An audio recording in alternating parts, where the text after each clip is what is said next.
महापौर साहेब, सन्माननीय उपमहापौर साहेब, सन्माननीय आयुक्त साहेब, सन्माननीय सभागृह नेते, सन्माननीय विरोधी पक्ष नेते, सन्माननीय स्थायी समिती सभापती, सर्व गटनेते, सन्माननीय सर्व सदस्य, पत्रकार बंधू, आज या विशेष महासभेमध्ये नवी मुंबई महानगरपालिकेचे आयुक्त सन्माननीय तुकाराम मुंढे साहेब यांच्यावर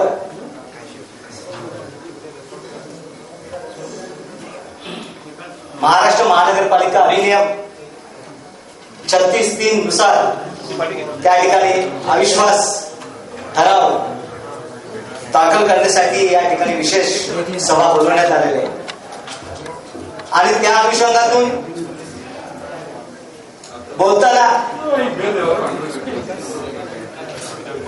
महापौर महोदय, सन्माननीय आयुक्त त्या ठिकाणी या महानगरपालिकेमध्ये पदावर झाल्यापासून त्या ठिकाणी त्यांना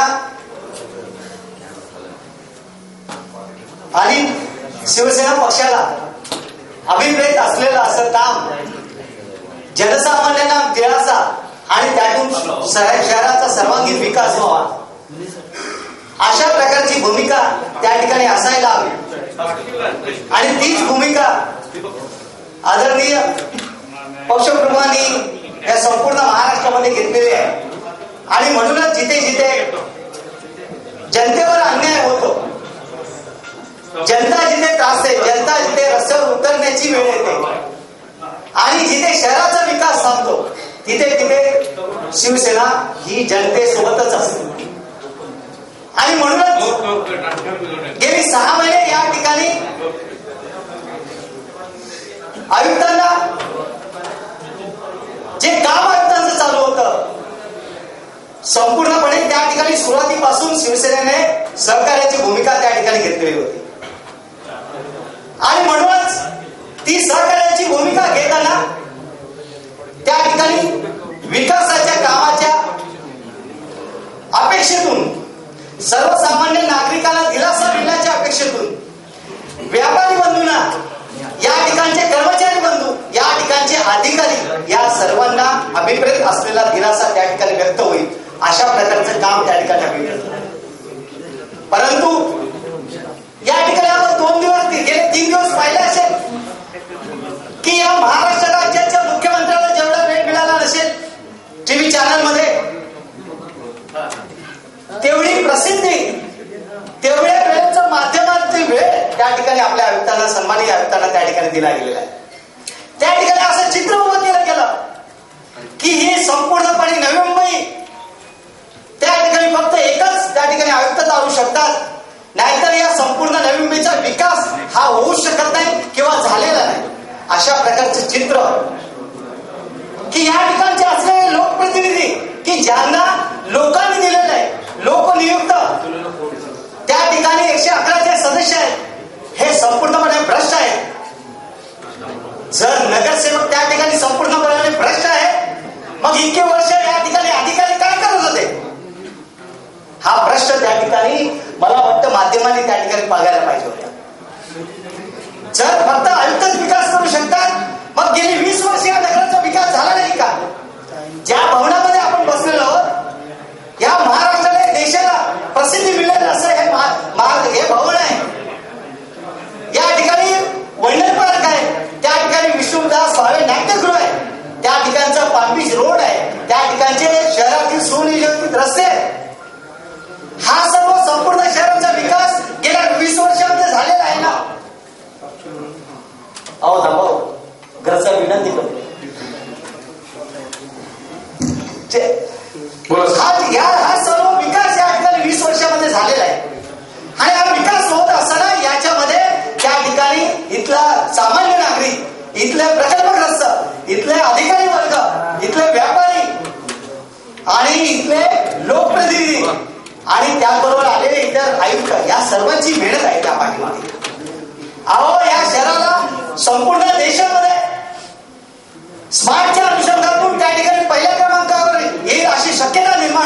कशामुळे झाली?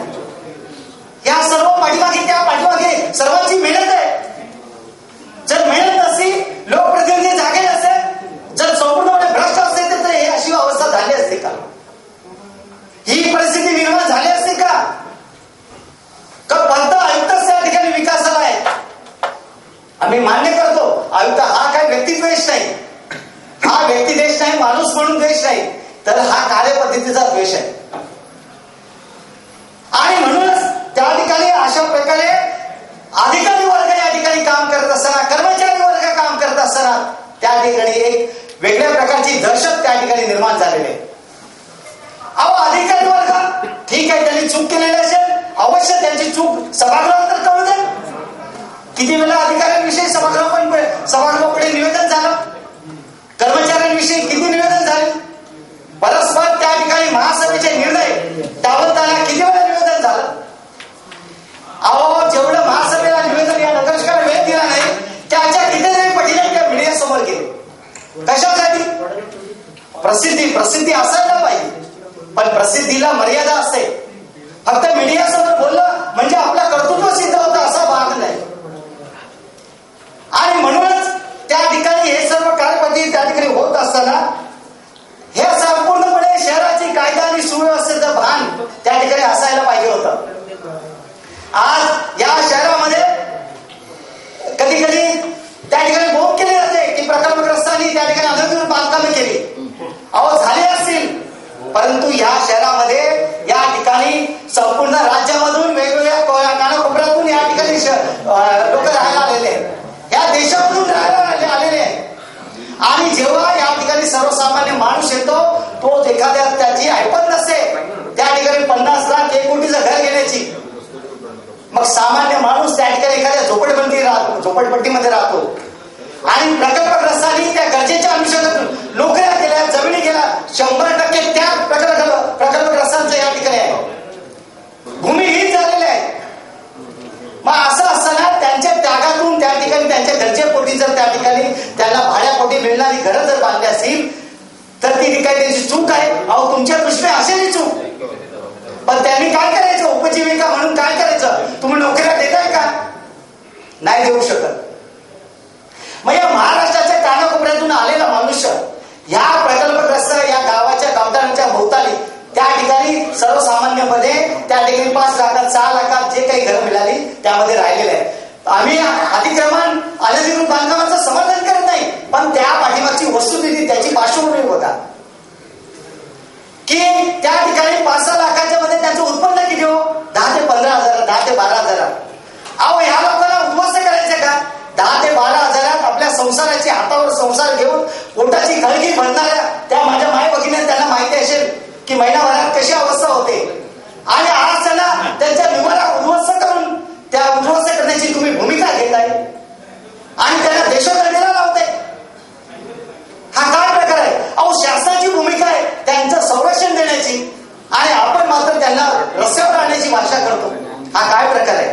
कशासाठी? आज जवळपास 3 ते 4 लाख लोक, 5 लाख लोक त्या संपूर्ण झोपडपट्टीमध्ये सर्वसामान्य त्या छोट्या छोट्या घरांमध्ये राहत आहेत. अहो, त्यांच्याकडे कुठली येणार सीसी वस्ती? मला सांगा, आपापली ग्रामीण महाराष्ट्रामध्ये घरं आहेत. सन्माननीय आयुक्त साहेब, आपलं सुद्धा कुठेतरी महाराष्ट्रामध्ये घर असेल, एखाद्या वेळेस बीड जिल्ह्यात असेल, सोलापूरमध्ये असेल, किंवा महापौर साहेब आपलं सुद्धा कुठेतरी असेल. सांगा तिथे गावामध्ये कुठली ओशी, कुठल्या ग्रामपंचायतीचं परवानगी असेल आपल्याकडे? कुठून आणणार? आज त्यांचे उद्योगधंदे झोपडपट्टीमध्ये गावठाणांमध्ये आपण बंद करायला निघाला का? म्हणून गेली 40 वर्ष त्या ठिकाणी ते पोट भरतायत. उपजीविकेचं साधन म्हणून आपल्या कुटुंबाचा उदरनिर्वाह त्या ठिकाणी करतायत, आणि आपण त्यांना एका झटक्याने, एका आदेशाने त्या ठिकाणी उद्ध्वस्त करतात. काय तुम्ही उपासमारीने राहायचं का? कशासाठी? अहो, वेगवेगळे छोटे छोटे कामगार आहेत या शहरामध्ये, ते हॉकर्सवाल्यांचं आम्ही समर्थन त्या ठिकाणी करत नाही, पण हॉकर्सवाले जर हटवले तर त्यांचं नियोजन तर करायला पाहिजे होतं की गेली 10-15 वर्ष त्या ठिकाणी ते व्यवसाय करत आहेत, त्यांना कुठेतरी जागा द्या. छोटे छोटे व्यवसाय, त्यांचं पोट आहे त्याच्यावर, पण एका झटक्याने त्यांना उडून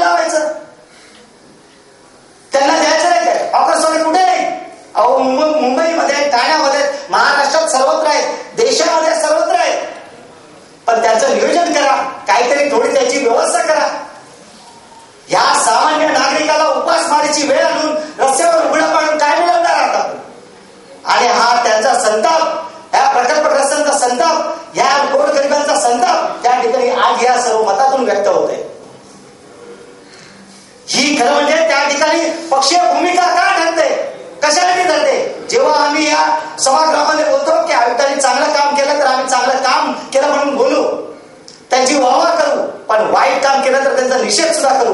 ही भूमिका का आम्ही त्या ठिकाणी ठेवतो, स्पष्टपणे भूमिका ठेवतो. कोणाची सुपारी घ्यायची गरज नाही आम्हाला, किंवा कुठे भ्रष्टपणे कोणी कुठे विकायची गरज नाही. आयुष्यात ते धंदे केले नाही आणि करून करणार सुद्धा नाही. आमचं चॅलेंज आहे.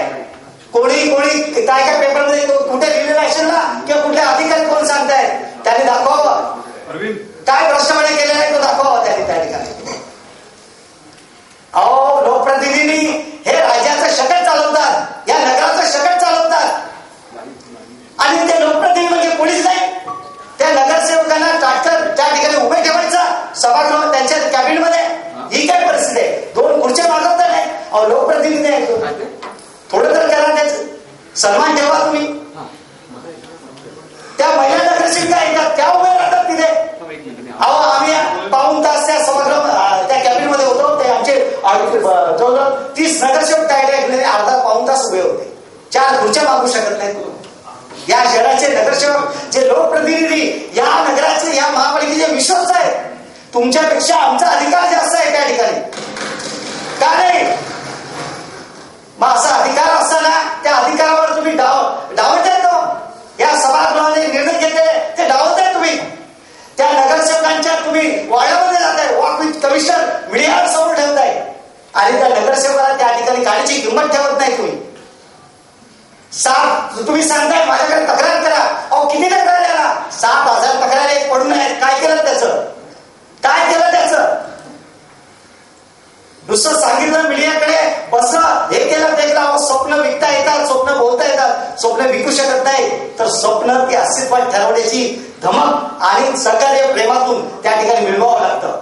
अहो, अधिकाऱ्याकडून कर्मचाऱ्याकडून प्रेम मिळवा, या लोकप्रतिनिधीकडून प्रेम मिळवा तुम्ही.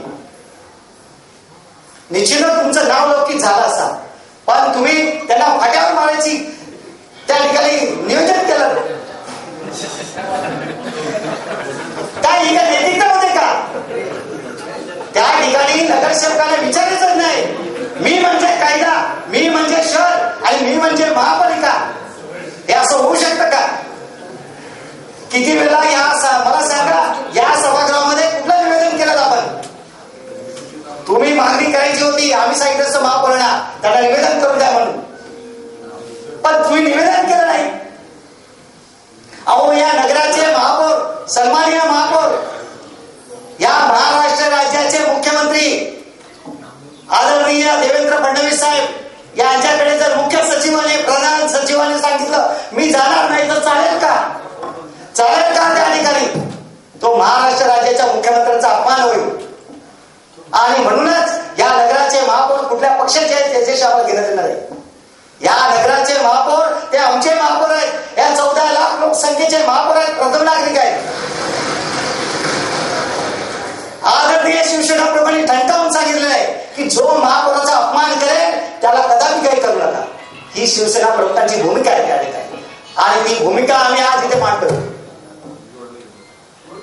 का म्हणून? अहो, महापौर म्हणून व्यक्तिगत तुम्ही कामाच्या अंशातून मतभेद ठेवा, काय हरकत नाही, पण त्यांचा आदर केलाच पाहिजे, त्यांना भेटलंच पाहिजे, बोलवलंच पाहिजे, बोललंच पाहिजे त्यांची. आणि 4 महिने 5 महिने तुमच्याकडे वेळ नाही. ही काय परिस्थिती आहे? कशासाठी? महापौरांना जर भेटता येत नाही आयुक्तांना, तर त्या आयुक्तांचं काय करायचं आम्ही? मग महापौरांना जर तुम्ही विचारू शकत नाही, महापौरांना किंमत देत नाही, तर ह्या 110 जणांना बसल्यानं काय किंमत देणार आता? काय किंमत देणार? अहो, आम्ही अक्कसापुढे, तुम्ही अक्कसापुढे अधिकाऱ्यावर निर्णय घेता. कुठल्या अधिकाऱ्याचा भ्रष्टाचार त्या ठिकाणी सिद्ध झाला हो? कधी महासभेला सांगितलं आपण? त्या अधिकाऱ्याला विचारणा दहशतीखाली ठेवलेलं आहे. त्यांच्या कार्यपद्धतीवर तुमच्या दहशतीमध्ये परिणाम झाला. काय अवस्था आहे? त्या फाईल तयार करायला मागत नाही. त्या तुम्हाला फाईल तयार कशी करायची, कशी पाठवायची, ही त्यांची कार्यपद्धतीवर त्यांची मानसिकता तयार झालेली आहे. म्हणून त्या ठिकाणी आपण अशा पद्धतीने ठराव महासभेचं, अशा पद्धतीचं वर्तन त्या ठिकाणी ते योग्य होत नाही. आणि म्हणूनच त्या ठिकाणी खरं म्हणजे महापौर साहेब समजतो आपण आयुक्त सन्माननीय आयुक्त स्वाभिमानी आहे. खरं म्हणजे त्यांनी, मला तरी वाटतं, आज या नगरामध्ये, या सभागृहामध्ये एक व्यक्ती म्हणून त्यांनी जेव्हा अविश्वास एखाद्यावर दाखवतो आपण, तेव्हा खरं म्हणजे त्यांनी समोर त्या ठिकाणी सभागृहामध्ये बसायला नव्हतं पाहिजे. कारण हे सभागृह जेव्हा तुमच्यावर अविश्वास दाखवतं, त्या ठिकाणी तुम्ही या ठिकाणी काम करण्यास, त्या ठिकाणी तुम्ही पदसिद्ध त्या ठिकाणी अधिकारावर योग्य दिसत नाही. ही नैतिकता त्या ठिकाणी आज सन्माननीय आयुक्तांनी त्या ठिकाणी पाळायला पाहिजे होती. भले काही असेल आपलं, आपण उच्च शिक्षित आहात, आम्ही आदर करतो. IAS आहात, आपण आदर करतो. आम्ही आयुक्त साहेब बोलतो तुम्हाला, पण तुम्ही या नगरसेवकांना तुच्छतेने वागवताय. आवाज तुम्ही IAS झालं म्हणून काय आम्ही समजून तुच्छ आहोत का? कुठल्या नजरेने फक्त आपण सगळे IAS झालं असतं तर हे राज्य कोणी चालवलं असतं? हे प्रशासकीय अधिकारी दुसरे कोणी झालं असतं? डॉक्टर कोण झालं असतं? वकील कोण झालं असतं?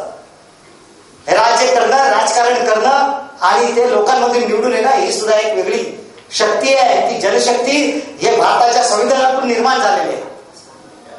डॉक्टर बाबासाहेबांनी ती त्या ठिकाणी दिलेले आणि तो अधिकार, घटनेचा 74 कलमाचा अधिकार त्या ठिकाणी आमचा डावलून टाकता तुम्ही. काय परिस्थिती आहे? कशासाठी 8 तास तुम्ही एकदा नगरसेवकाशी बोलायला पाहिजे होतं. वॉक विथ कमिशनर जाताना त्या नगरसेवकाला सांगायचं, मी तुमच्या वेगात येतो, काही समस्या असेल तर तुम्ही सुद्धा सांगा, आम्ही सुद्धा तुम्हाला सन्मानाने दिलं असं, गुच्छ दिलं असतं. आम्ही आयुक्त येतात, गुच्छ देऊया. पण नगरसेवक म्हणे कसपटा समान आपण मानताय. या महापालिकेने विश्वास होता मी. कशासाठी लोक निवडून देतात आम्हाला? का आम्ही वेड्यात करते बसलेले सगळे? का आम्हाला कळत नाही? आम्ही काम केलं आहोत सगळे, काही कळत नाही आम्हाला? कायदा कळत नाही, महापालिकेचं काम कळत नाही, जनभावना कळत नाही, नैतिकता कळत नाही, अधिकार कळत नाही, काय कळत नाही आम्हाला? का आम्हाला लोकांनी असं निवडून दिलंय का? सगळ्यांनी पैसे वाटून निवडून देतात का? 20-20 वर्ष कामे करतात लोकांची, रात्र जागून कामे करून घेतात, तेव्हा लोक काही त्या ठिकाणी निवडून देतात का? उगीच देत नाहीत का? आणि आज आपण त्या ठिकाणी हे करतोय. या शहराच्या महापौरांना तुम्ही मानताय, फोन करत नाही, पालकमंत्र्यांना फोन करत नाही, त्या आमदारांना फोन करत नाही, खासदारांना फोन करत नाही. काय आहे? काय? कशासाठी? 8 तास लोकप्रतिनिधींना तुम्ही मानत नाही. आणि आज वेळ आली मग सगळ्यांकडे धावला तुम्ही. ही काय? ही परिस्थिती आली. हा काय सन्मान झाला? आणि म्हणूनच महापौर साहेब त्या ठिकाणी की ही सर्व त्यांच्या कार्यपद्धतीतून त्या ठिकाणी बेजबाबदारपणा आहे काय आणि कर्तव्य तत्परता नसले असे म्हणून आयुक्त त्या ठिकाणी सभागृहाची त्या ठिकाणी भावना झालेली आहे. आणि म्हणून मी आपल्याला विनंती करतोय की त्या ठिकाणी हा ठराव मंजूर झालेला आहे, परंतु या ठरावाची अंमलबजावणी शासनाला ताबडतोब करण्याकरता विनंती करावी. आणि उद्यापासून यांच्यावर हा जो अविश्वास दाखल केलेला आहे तो अविश्वास त्या ठिकाणी दप्तर ठेवून या सभागृहाचं किंवा महापालिकेचं कामकाज त्यांच्या हाती देऊ नये एवढी सभागृहाला विनंती करतो. आणि धन्यवाद.